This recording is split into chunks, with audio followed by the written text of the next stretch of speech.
Darkwood. Darkwood is a top-down survival horror game, with an emphasis on the survival part of that, only without all the eating and stuff. You play as a mysterious stranger, plopped down in the middle of a mysterious forest that, when viewed in your peripheral vision, kinda looks like it's ready to snuff the light out of your damaged and scarred face and eyes. Mechanically, you spend the entirety of this game exploring the forest and avoiding grisly, soul-sucking deaths from the hands of anything from a large, grotesque, and bloodthirsty hound to spindly savages equipped with rocks, clubs, and sticks. I just gotta stay awake. I just gotta stay awake. I just gotta...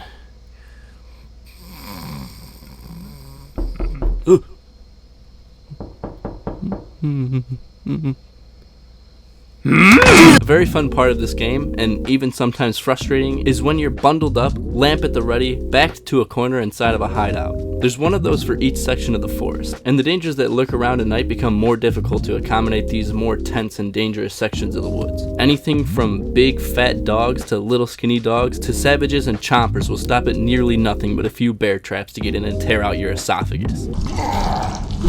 It's fun. So when you're not bunkered down, ears wide open, listening to every tiny creak and sound the house you're in makes, you're out in the marvelous daylight, scavenging and meeting new people who don't all happen to be bloodthirsty savages that would love nothing more than to bash your skull and tie your teeth around their neck for jewelry. Actually, there are plenty of non-player characters that aren't vicious in their intent to murder, depending on how intent you tend to be on murder. But for the most part, these are people, just like you, trapped in the forest with little hope of escape, some even congregating together to form a village to worship a grotesque abomination of a pig that provides them with all their necessary nutrients to keep their skin smooth like a baby's bottom.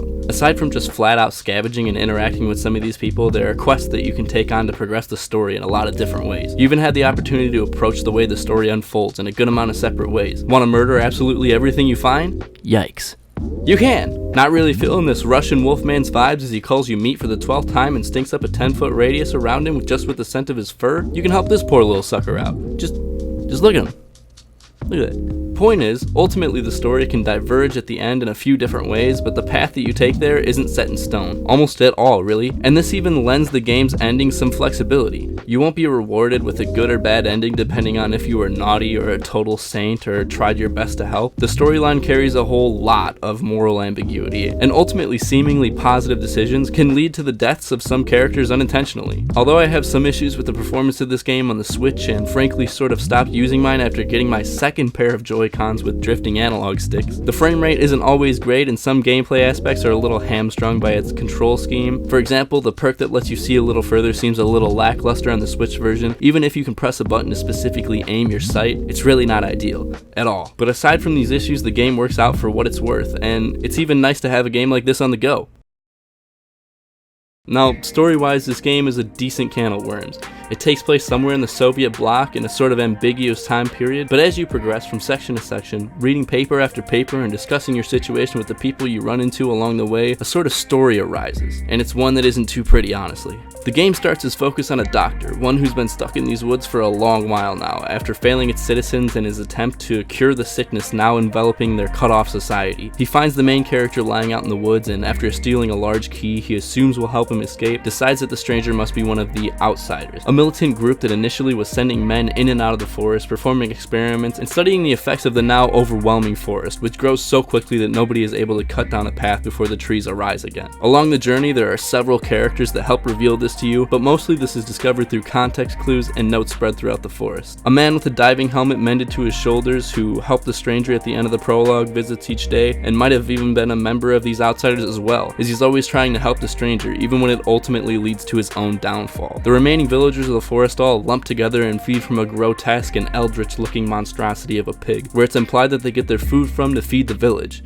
Deeper more into the woods are even more inhabitants and vague references to what exactly has been going on here. A giant tree absorbing inhabitants of the forest, constantly wailing out in agony and speaking in hundreds of voices at once. The elephants, a small family of humans wearing gas masks locking themselves away in their swampy abode, refusing to expose themselves to the dangers of the forest. The inhabitants are affected by the forest in many different ways. Some of their forms shift shape and become monstrous versions of their once humanoid selves, splitting down the middle of their torsos and forming teeth in the cavity left behind behind to chomp at threats around them. White blood cells, as the doctor would infer. White blood cells whose purpose are to rid the forest of its internal bacteria. The survivors clinging to any hope of escape or survival, ultimately giving up on the former and hoping only for mercy. Those who accept the forest as it is or venture on further into its jaws are consumed, doomed to become a part of its biomass controlled by some unknown formless entity in its attempt to reclaim what once was nature. Those lulled into slumber by its calming warm touch, falling into the illusion of paradise as their bodies are assimilated by this being. Ultimately, a ton of crazy shit is going on under this veneer of forestry. Who's even to say what portion of the story is good and what is bad? I'm reminded of Soma's Wow, which I could even argue is humanity's only hope in its situation, a hive mind with a single purpose, to reclaim what once was. So yeah, it's pretty fucking cool. 9 out of 10.